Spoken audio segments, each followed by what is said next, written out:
Well, good morning. It is good to be here. Thank you all for the words that have been said and for the songs that we've been able to sing. Turn to Luke chapter 9, please. As it's been mentioned already, I am not Wayne, slightly less sarcastic version. So not the typical preacher, but I've attempted to prepare a message for today that I hope is beneficial. I know that the words and the truth in this lesson are needed by me, so hopefully they will be of some benefit to you as well. As always, I love to start with the words of Paul in 1 Corinthians chapter 1. You don't have to turn there. Where he says that I was with you. He said, I did not come proclaiming to you the testimony of God with lofty speech or wisdom, for I decided to know nothing among you except Jesus Christ and Him crucified. And so that is my goal today, is that the power of the cross can come through. In Luke chapter 9, I would like to start in verse 23. As most of you are probably familiar with, this is a very commonly quoted verse. I think Stone said it's his favorite verse. And I think for good reason.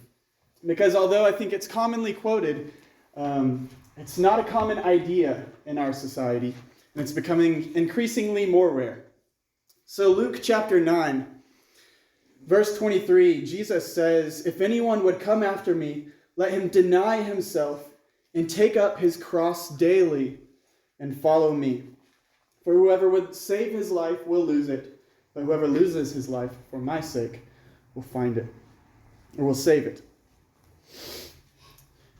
Let's start back in verse 18 to get the context, and then I want to read through verse 27 to try and understand what Jesus' words mean here. Why is he calling us to deny ourselves, to take up a cross, and to follow him? So back in verse 18. Now it happened that as he was praying alone, the disciples were with him. And he asked them, who do the crowds say that I am? And they answered, John the Baptist. But others say Elijah, and others that one of the prophets of old has risen. And then he said to them, but who do you say that I am? And Peter answered, the Christ of God. And he strictly charged and commanded them to tell this to no one, saying, the Son of Man must suffer many things and be rejected by the elders and chief priests and scribes and be killed and on the third day raised. And he said to all, if anyone would come after me, let him deny himself and take up his cross daily and follow me. For whoever would save his life will lose it, but whoever loses his life for my sake will save it. For what does it profit a man if he gains the whole world and loses or forfeits himself? For whoever is ashamed of me and of my words, of him will the Son of Man be ashamed when he comes in his glory, in the glory of the Father and of the holy angels.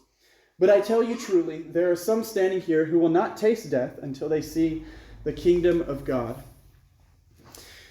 And so today, this passage is what I want to focus on. Talking about the self-denial that Jesus mentions here, or the self-crucifixion that he mentions here. What is Jesus teaching us here? Is he telling us that we need to go get people mad at us and find a cross so that they'll crucify us on it? I think obviously we understand that Jesus doesn't mean that literally, that we are taking up a cross. In fact, we have a clue there because the next word is daily. Take up your cross daily. So the question is, what is he getting at? And I think the answer is self-denial.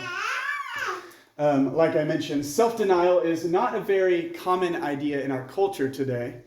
In fact, quite the opposite is becoming more and more popular, which is self-worship. Our society preaches the message that it's all about me. In a day and age where we go through the drive-thru and they take 2 minutes too long, so we get mad. Or in the day and age where we have our streaming services right in our houses. We have everything at our fingertips. We have everything that we want, everything that we need, And anytime we're slightly inconvenienced, we get mad or we complain. Also, the ideas within our culture of self-love, that whenever I'm feeling bad, whenever I'm depressed, whenever I'm struggling, what I need to do is to do what makes me happy. And it doesn't matter how it affects my life or the people around me, but as long as it makes me happy, that's good. And doing a little bit of reading before this, I learned that retail therapy is an official thing. Retail therapy, which means when you're feeling sad, spend money and you'll feel better. And as we can imagine, that is not the biblical answer. I'm not saying it's wrong to spend money, but that is not the solution. That is not the solution to happiness. That is not the answer to fulfillment in our lives. In fact, what Christ calls us to is the exact opposite. Instead of this idea of self-worship, elevating ourselves, doing everything for myself, he calls us to deny ourselves and to crucify ourselves.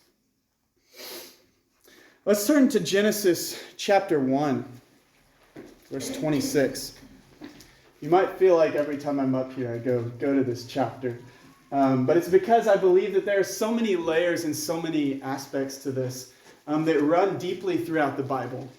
So every theme, I think, traces back to Genesis chapter 1. I would like this morning, as we attempt to understand Jesus' words in Luke chapter 9, asking the question, what does he mean? I think that there's a metaphor and a theme that runs through the Bible that helps us to understand Jesus' words. And it might not be one you've heard of before, but it's very prevalent in the Bible. So I hope that we'll be able to see the beauty of it, the power of it, and importance to applying it to our lives at the end of this. In Genesis chapter 1, verse 26, it says, "Then God said, 'Let us make man in our image, after our likeness, and let them have dominion over the fish of the sea, and over the birds of the heavens, and over the livestock, and over all the earth, and over every creeping thing that creeps on the earth.' So God created man in his own image. In the image of God he created him. Male and female he created them. And God blessed them. And God said to them, 'Be fruitful and multiply and fill the earth and subdue it, and have dominion over the fish of the sea, and over the birds of the heavens, and over every living thing that moves on the earth.'" So here, humans are created in the image of God, to be the images of God. And then there are also animals. There are beasts. There are creatures that are created. And man is called to have dominion over them. In verse 26, "Let them have dominion over the fish, the birds, the livestock, and every creeping thing on the earth." And then same thing in verse 28, he repeats that. Every living thing that moves on the earth. However, let's turn to Genesis chapter 3 and notice the first words of verse 1.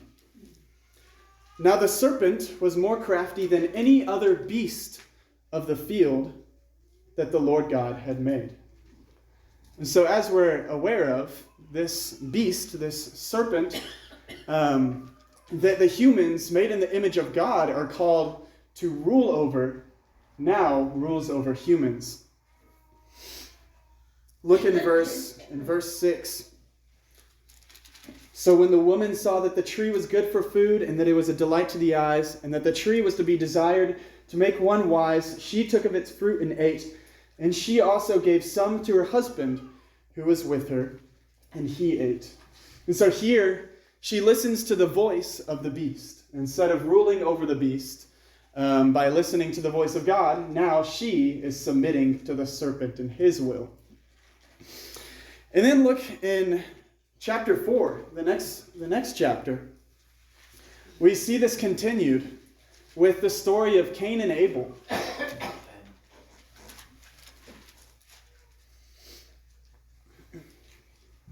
In chapter 4, verse 6, it says, "The Lord said to Cain, 'Why are you angry? And why has your face fallen? If you do well, will you not be accepted? And if you do not do well, sin is crouching at the door. Its desire is contrary to you, but you must rule over it. And so here we see again this image being used, very similar to Peter whenever he talks about Satan as a roaring lion seeking to find people who he can devour. That is exactly how sin is pictured here whenever Cain experiences this emotion of anger. And then, of course, what does he do? But in verse 8, Cain spoke to Abel his brother, and when they were in the field, Cain rose up against his brother Abel and killed him. So truly, we see that this beast that was crouching at Cain's door consumed Cain. And then Cain became the beast of the field by his actions, by his brutish actions. And notice in both of these cases how there was an emotion, there was a desire. With the woman, it was that she saw it was good for food. It was a delight to her eyes, and then to her pride to be wise. And then Cain with his anger. But then there's a moment. There's a moment of letting the beast rule over you or ruling over the beast. When you think of self-denial in the Bible, what do you think about?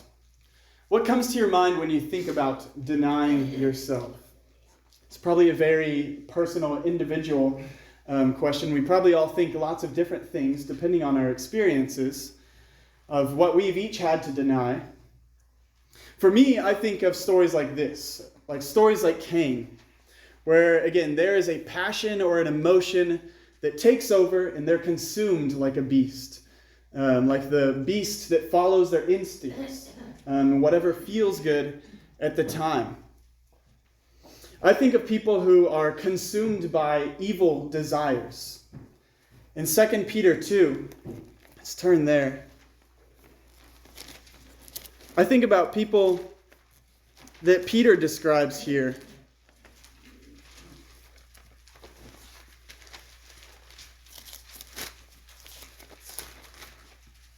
In 2 Peter 2, in verse 12, Peter talks about these people. He says, "But these, like irrational animals, creatures of instinct, born to be caught and destroyed, blaspheming about matters of which they are ignorant, will also be destroyed in their destruction, suffering wrong as the wage of their wrongdoing. They count it pleasure to revel in the daytime. They are blots and blemishes, reveling in their deceptions while they feast with you. They have eyes full of adultery, insatiable for sin. They entice unsteady souls.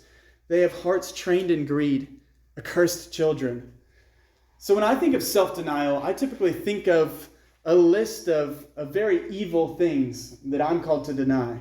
I think of people like this, and I say, when I have those desires or those passions, I need to put those away instead of having eyes full of adultery, insatiable for sin, who entice unsteady souls. I think of the people that we studied in Jude, that Samuel mentioned this morning. In fact, I think he went to the 3 verses that I was going to go to for this. Verse 4, where he talks about people who pervert the grace of our God into sensuality. Again, whatever feels right to my flesh at the time, to my body, to my instincts. And then verse 7, he mentions again how they indulge in sexual immorality and pursued unnatural desire. Verse 10, these people are like unreasoning animals, and they are destroyed by what they understand instinctively. And then again in verse 16, they follow their own sinful desires. And then later, it says that they are worldly people, following their own godly passions. And so these are the kinds of things that come to my mind. I think of very evil passions or desires or actions that I'm called to deny. The first place my mind goes to is the long list in Galatians 5, verse 16, where he says, "I say, walk by the Spirit, and you will not gratify the desires of the flesh. For the desires of the flesh are against the Spirit, and the desires of the Spirit are against the flesh, for these are opposed to each other. And look at verse 19, Galatians 5, verse 19. He says, "Now the works of the flesh are evident: sexual immorality, impurity, sensuality, idolatry, sorcery, enmity, strife, jealousy, fits of anger, rivalries, dissensions, divisions, envy, drunkenness, orgies, and things like these." And so if you're like me, those are the kinds of things, again, that come to my mind. And that is very true and very important, that those are things that we are called to deny in our lives.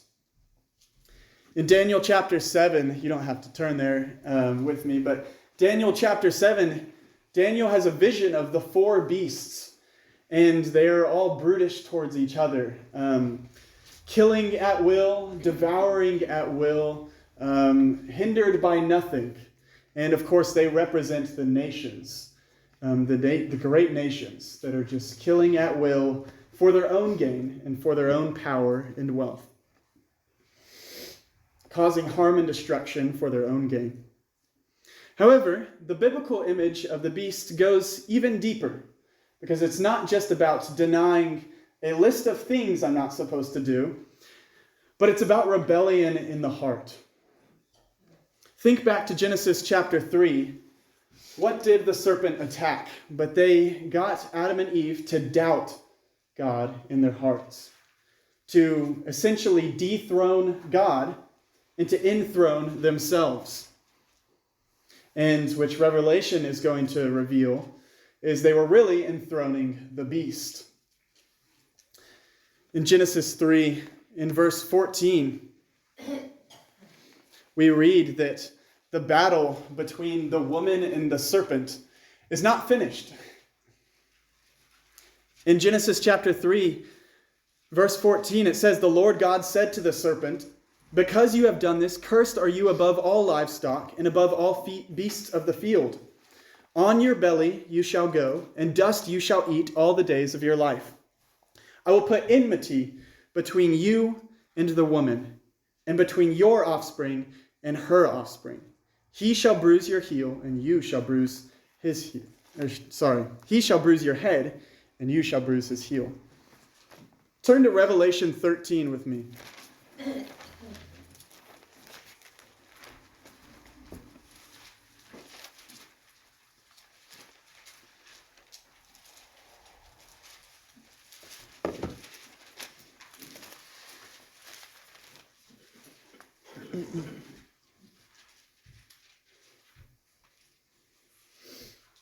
We don't have time to get into all of Revelation 13 through 20, but it talks a lot about these great beasts and how they're representative of a rebellion, a great rebellion that is going on against God. In Revelation 13, verses 1 through 4, it says, "And I saw a beast rising out of the sea, with 10 horns and 7 heads, with 10 diadems on its horns, and blasphemous names on its heads. And the beast that I saw was like a leopard. Its feet were like a bear's, and its mouth was like a lion's mouth. And to it the dragon gave his power, and his throne, and great authority. One of its heads seemed to have a mortal wound, but its mortal wound was healed, and the whole earth marveled as they followed the beast. And they worshipped the dragon, for he had given his authority to the beast. And they worshipped the beast, saying, 'Who is like the beast, and who can fight it?'" So what we learn is, I think a lot of people in our culture feel like they're in a very neutral spot. That there's God, and then there's evil, and I'm in the middle. I don't need God, but I'm also not evil. But what's revealed here is there is no middle ground. There is no middle ground. You either worship one or the other. You either worship one or the other. Look in chapter 14. In Revelation 14, it says, "Then I looked, and behold, on Mount Zion stood the Lamb, and with him 144,000 who had his name and his Father's name written on their foreheads. And I heard a voice from heaven like the roar of many waters and like the sound of loud thunder. The voice I heard was like the sound of harpists playing on their harps, and they were singing a new song before the throne and before the four living creatures and before the elders. No one could learn that song except the 144,000 who have been redeemed from the earth. It is these who have not defiled themselves with woman, for they are virgins. It is these who follow the Lamb wherever he goes. These have been redeemed from mankind as firstfruits for God and the Lamb, and in their mouth no lie was found. And so notice here in chapter 13, the beasts mentioned were very predatory, very violent, king of the jungle kind of creatures. And it's the same thing in Daniel 7. They are the same creatures there. But here we have the Lamb. And here they are worshiping the Lamb. And look in verse 9.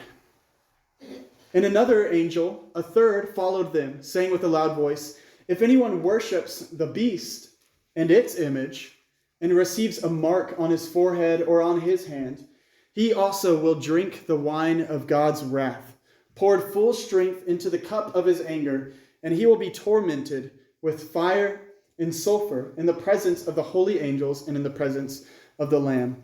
And the smoke of their torment goes up forever and ever, and they have no rest, day or night. These worshippers of the beast and its image, whoever receives the mark of its name." And so then this is contrasted with what we read in verse 1, the 144,000 who have his name written on their foreheads. Do we have the mark of the beast, or do we have the mark of the Lamb here? And then look in chapter 15, verse 2. "And I saw what appeared to be a sea of glass mingled with fire, and also those who had conquered the beast and its image, and the number of its name, standing beside the sea of glass with harps of God in their hands." And so here again we see that we are called to conquer the beast, this beast that is in great rebellion to God.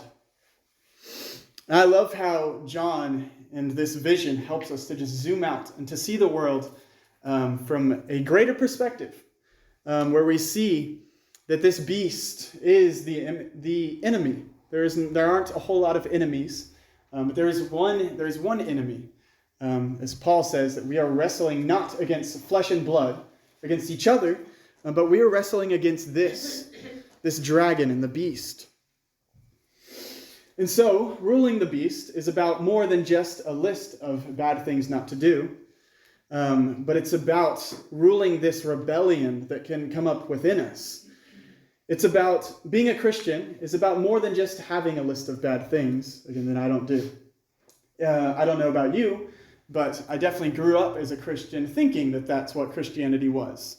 I, time and time again, heard that people will know that I'm a Christian because I don't drink. And people will know I'm a Christian because I don't say these words. Or people will know I'm a Christian because I don't do these things or don't do these things. And that's true. Those are all good things that people can know you're a Christian that way. But that's not what Christianity is all about. In fact, that's only half of it.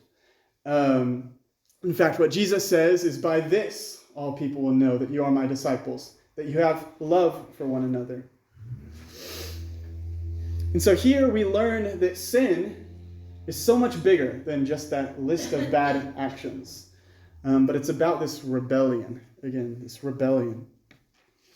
If that is your idea of sin, that it's just a list of things not to do, then today I would like to expand your definition of sin.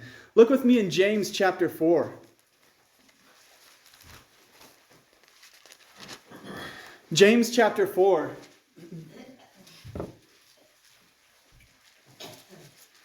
In verse 17.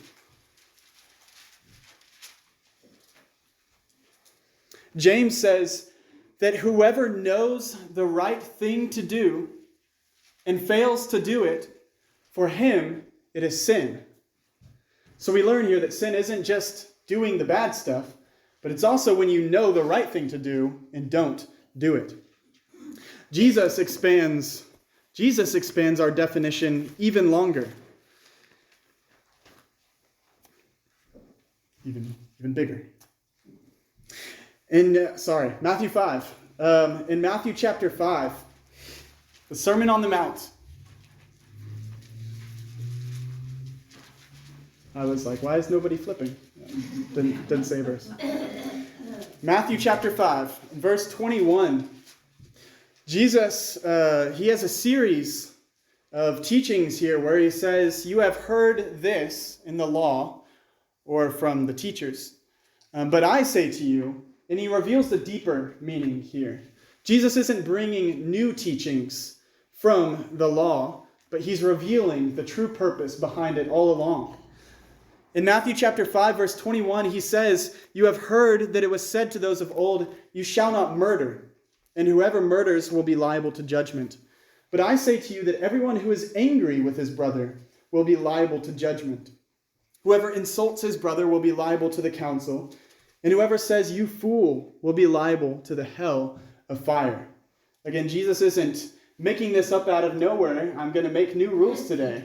This is what God was aiming at in his people all along, a kind of heart. And so he's addressing anger in the heart as sin here. In the next section, verse 27, he says, you have heard that it was said, you shall not commit adultery. But I say to you that everyone who looks at a woman with lustful intent has already committed adultery with her in his heart. If your right eye causes you to sin, tear it out and throw it away. For it is better for you that you lose one of your members than that your whole body be thrown into hell. In the next section, verse 31 through 32, he addresses divorce. That they shouldn't have spirits of unfaithfulness and wanting to divorce just because I feel like it. But he talks about faithfulness, or he encourages a heart of faithfulness. A man who is faithful to his wife and isn't looking for reasons to divorce his wife. In the next section, he talks about oath making and how we shouldn't be making oaths left and right, promises left and right to convince people of what we're saying, but we should just mean what we say. We should have a heart that speaks truthfully and intentionally. And then 38 through 42, a heart of grace and mercy to those who use and abuse us. Which is a very countercultural thing. And then verse 43 through 48, Jesus says, you have heard that it was said, you shall love your neighbor and hate your enemy. But I say to you, love your enemies and pray for those who persecute you, so that you may be sons of your Father who is in heaven. For he makes his sun rise on the evil and on the good, and sends rain on the just and on the unjust. For if you love those who love you, what reward do you have? Do not even the tax collectors do the same? And if you greet only your brothers, what more are you doing than others? Do not even the Gentiles do the same? You therefore must be perfect, as your heavenly Father is perfect. So, to kind of tie things together, the reason I'm bringing this up while we talk about self-denial is because we talk about denying sin. We define sin as missing the mark. And what Jesus reveals here is that there is so much to missing the mark than we typically think of. The Pharisees thought of missing the mark as not murdering my brother. Jesus thought of missing the mark as not having anger in my heart. And so what we see here is that we are to deny so much more in ourselves than just not doing bad things, than not murdering or not committing adultery. We are supposed to see the anger in our heart. We are supposed to see the lust that is in our heart. We should see the desire to run to new wives, to new things in our hearts. And we are called to deny that. We are called to deny so much more than just a list of actions. And similarly to what we read in Revelation and Genesis, it is not enough to just reject the beast. It is not enough to just deny yourself. Because the question that we saw in chapter 14 is, who do I worship? There was a group of people worshiping God and worshiping the Lamb, and then there were those who were worshiping the beast. And again, there is no middle ground. It is not enough to just not rebel against God, but we are called to submit to him completely and fully, to be changed, to be transformed to his image, to the image of our Creator. Colossians chapter 3, Paul talks about this. You're probably thinking I go here a lot as well. I do. It's one of my favorite passages, which I say a lot. But Colossians chapter 3 taps into this image. We will get back to Luke 9 eventually. That Jesus is talking about in Luke 9. Of denying ourselves, taking up our crosses, and following him. Here, Paul is going to talk about putting to death what's in us. Because as we mentioned earlier, clearly Jesus is not telling us to literally die every day.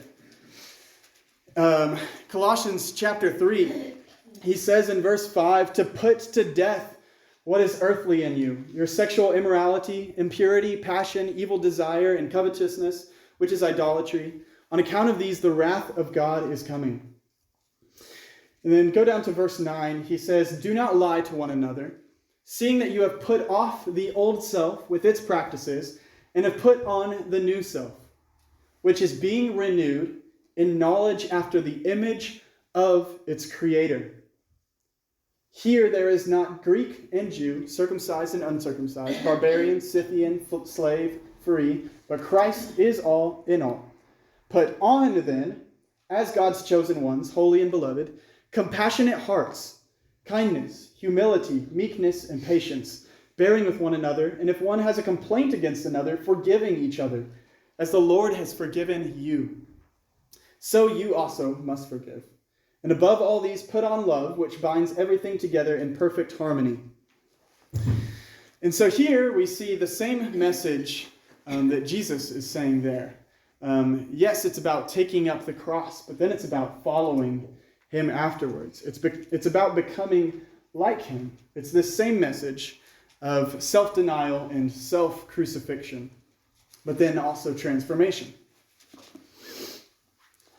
Now, to attempt to get practical here, because I've been talking about beasts and visions and wars happening in the cosmic places, go to Genesis 16. Now my question is, what does this look like in our lives? Genesis chapter 16.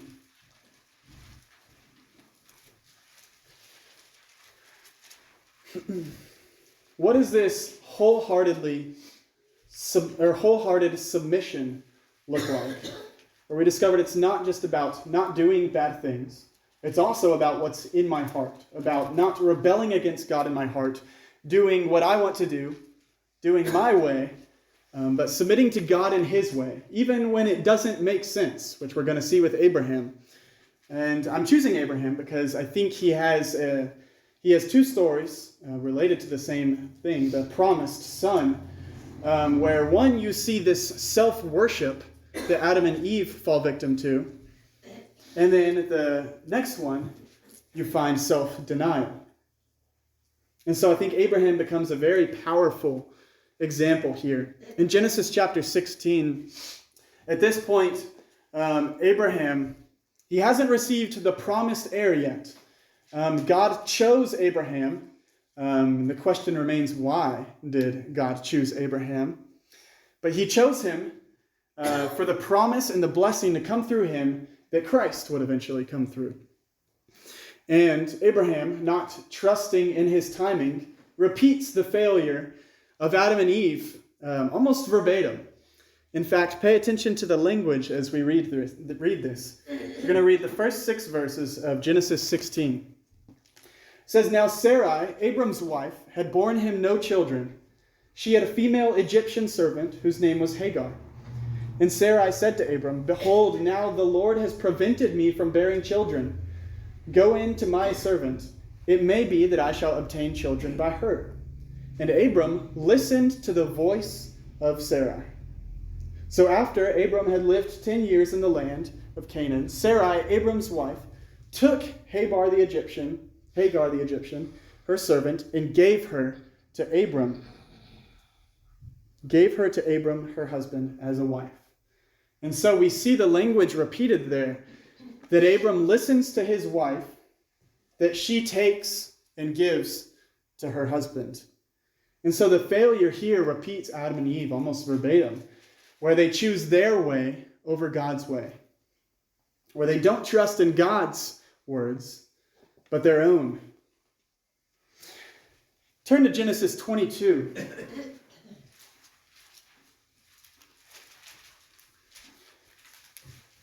Genesis 22.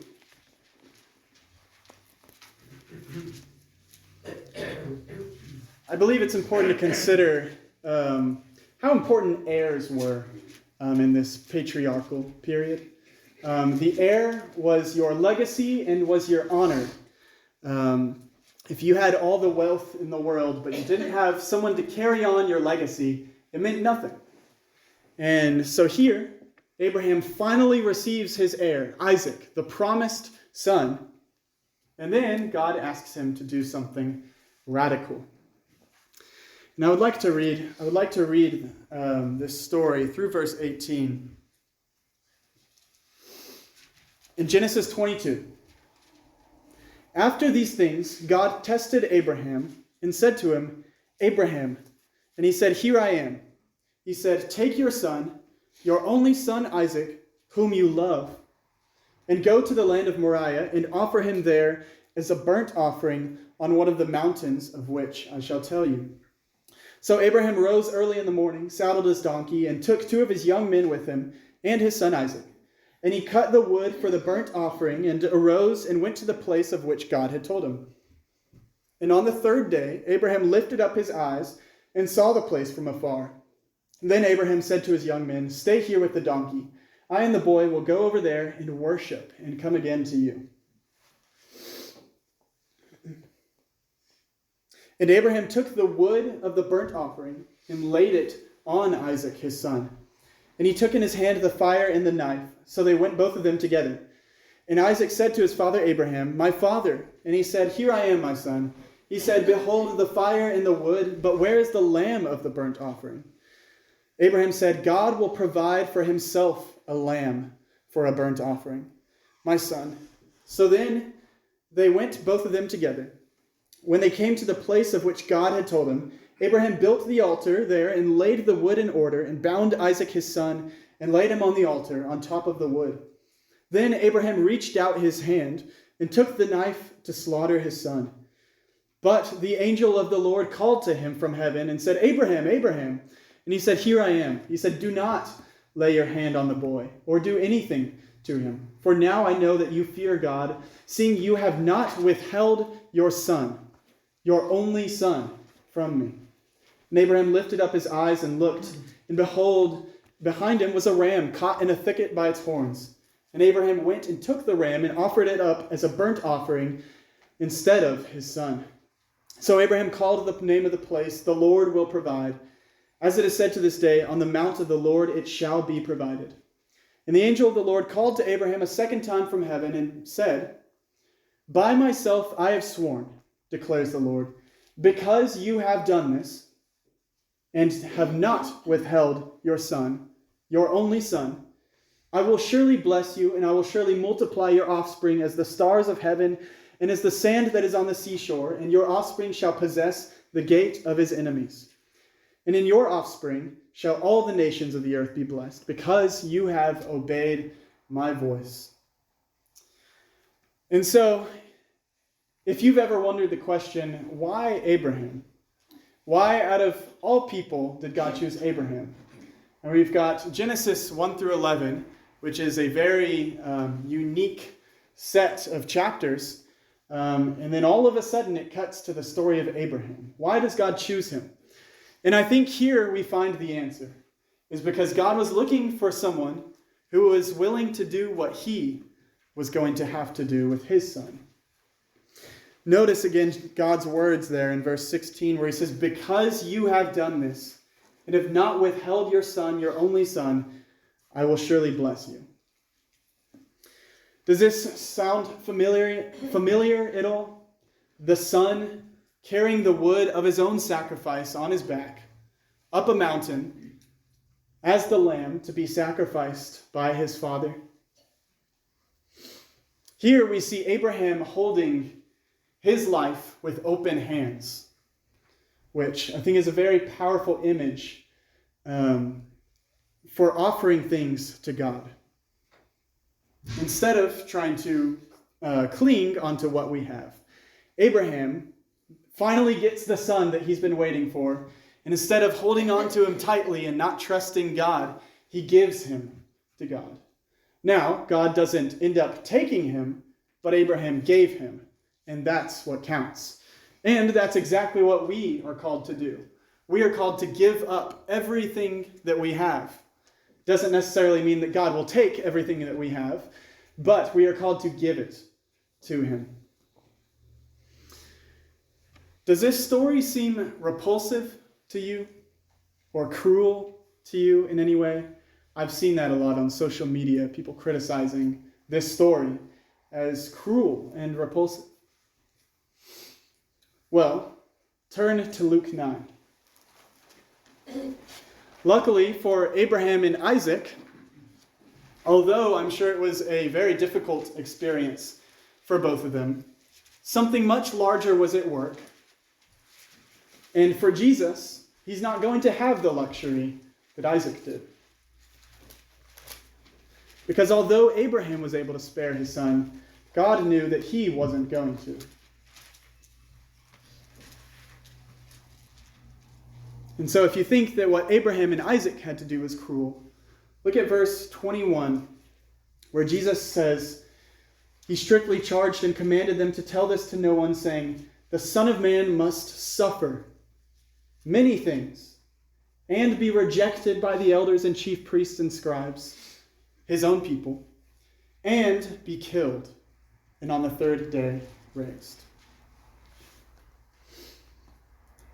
And look at verse 26. This is a verse that I was trying to understand what this meant. Because immediately after saying, talking about the man who would save his life will lose it, and whoever loses his life for his sake will save it. And what does it profit a man if he gains the whole world and loses himself?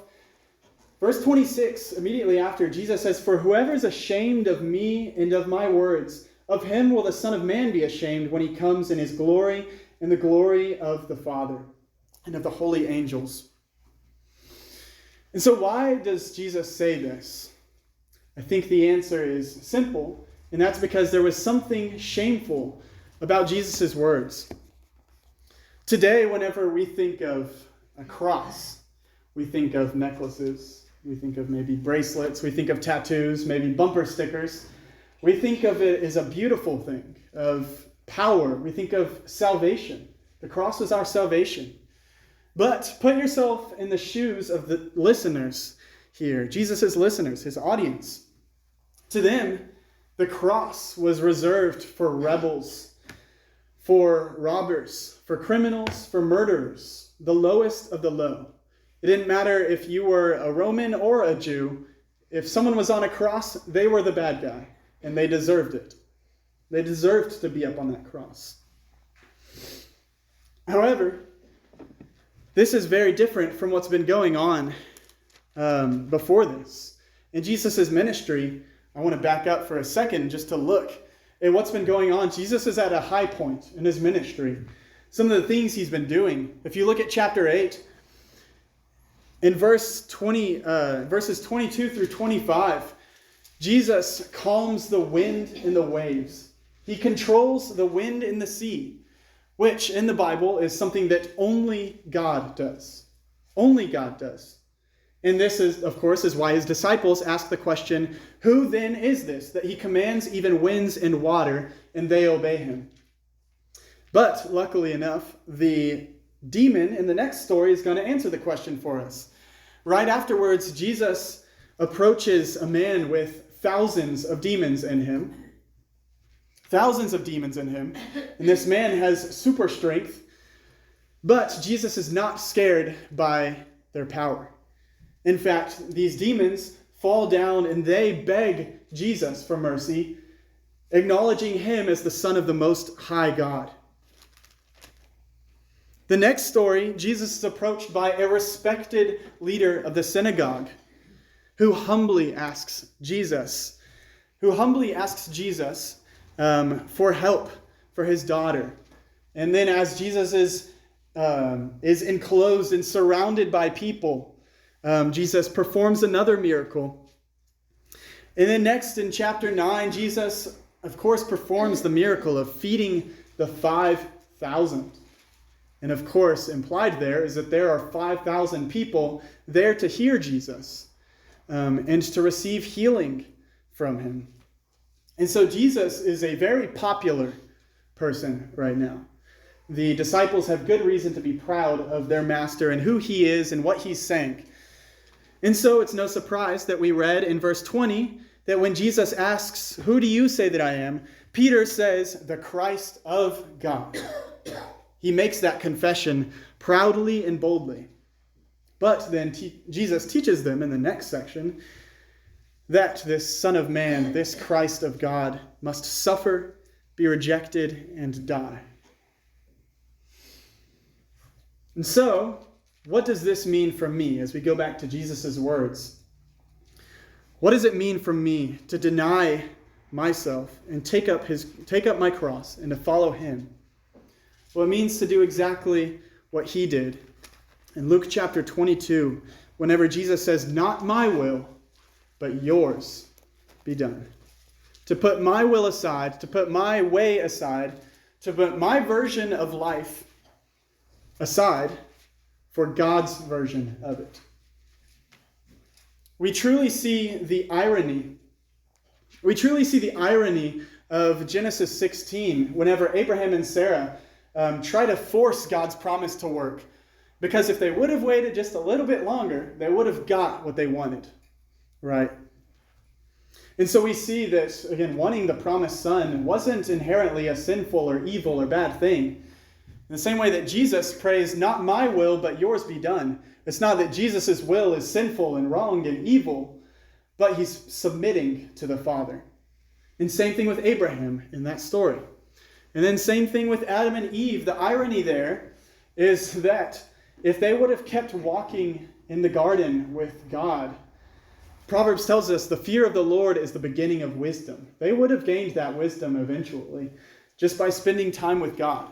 Yet they tried to seize it for themselves. And then, of course, the irony is in our lives. Of course, whenever we have something or we want something, we cling tighter to it because we don't want to lose it. But it is by giving up what we hold most dear that we truly find value, that we truly find life. Again, notice Jesus' words in verse 24. "For whoever would save his life will lose it. But whoever loses his life for my sake will save it." And so it's the person who's trying so desperately to cling on to my life that I currently have, that person is going to lose sight of what's important. And then it's the person who gives it up, who loses it for Jesus' sake, who gives it to him. That's when you truly find it and save it. We're not told to believe that this self-denial and that this self-crucifixion is easy, but we are told to believe that it's worth it. One last thing for some of us, including me, you might not struggle with understanding self-denial, but you might struggle with practicing self-denial. If you're like me, you probably struggle with living in shame. Whenever we sin, whenever we mess up, whenever we fail and have our failure moments like the people in the Bible, we live in our own shame. Turn to 1 John chapter 2. One thing that has been brought to my attention that has really changed the way I think about sin is that it is sin to live in our pride, to live in rebellion against God, to live in stubbornness. However, it is also equally as destructive to live in our shame. Although it can be disguised as humility, true humility is accepting the forgiveness and grace of God. Now, shall we sin all the more that grace may abound? Absolutely not. By no means, as Paul says. But living in shame is not what God wants us to do. Godly sorrow is what we are called to do. or to have. 1 John in chapter 2, he says, "My little children, I'm writing these things to you so that you may not sin. But if anyone does sin, we have an advocate with the Father, Jesus Christ the righteous." And so whenever we do sin, of course, that is a terrible thing. And we should repent. We should allow God's grace to transform us and to change us. But we have an advocate. And that should be a comforting, powerful thing, and a beautiful thing. Let's not forget the story in John 8. In John 8, whenever the Pharisees bring a woman to Jesus who's caught in adultery, who's living a very sinful life. But notice what Jesus does. In John 8, it says, Jesus went to the Mount of Olives, and early in the morning he came again to the temple, and all the people came to him, and he sat down and taught them. The scribes and the Pharisees brought a woman who had been caught in adultery, and placing her in the midst, they said to him, "Teacher, this woman has been caught in the act of adultery. Now in the law, Moses commanded us to stone such woman. So what do you say?" This they said to test him, that they might have some charge to bring against him. Jesus bent down and wrote with his finger on the ground. And as they continued to ask him, he stood up and said to them, "Let him who is without sin among you be the first to throw a stone at her." And once more he bent down and wrote on the ground. But when they heard it, they went away one by one, beginning with the older ones, and Jesus was left alone with the woman standing before him. Jesus stood up and said to her, "Woman, where are they? Has no one condemned you?" She said, "No one, Lord." And Jesus said, "Neither do I condemn you. Go, and from now on, sin no more." And so as Joan said, which I think will stick in my mind for the rest of my life, the only one here qualified to throw a stone didn't. He didn't. And so that is the same situation that we are in whenever we sin. And sometimes we are our only accusers. We are the only one there to condemn ourselves. And we are called to deny that part of ourselves as well. Whenever I am condemning myself where God has not, where he has removed that condemnation. In Romans 8, where he says that there is therefore now no condemnation for those who are in Christ Jesus. Sometimes we reject the forgiveness of God and the grace of God, the mercy that he gives us. And so when we are told that we are saved and that we are loved, let us deny the lives of our own mind, telling us that we need to live in our shame. Thank you all for listening this morning. I hope that this has been helpful in some way, thinking about Jesus' words of denying ourselves, taking up our cross daily, wholeheartedly submitting to him in everything that we do, taking up our cross daily, and following him. If at this time you desire to follow Jesus, if you desire to deny yourself, to take up your cross and to follow him, which is a very difficult call, but a valuable one that's worth it, please come forward as we stand and as we sing.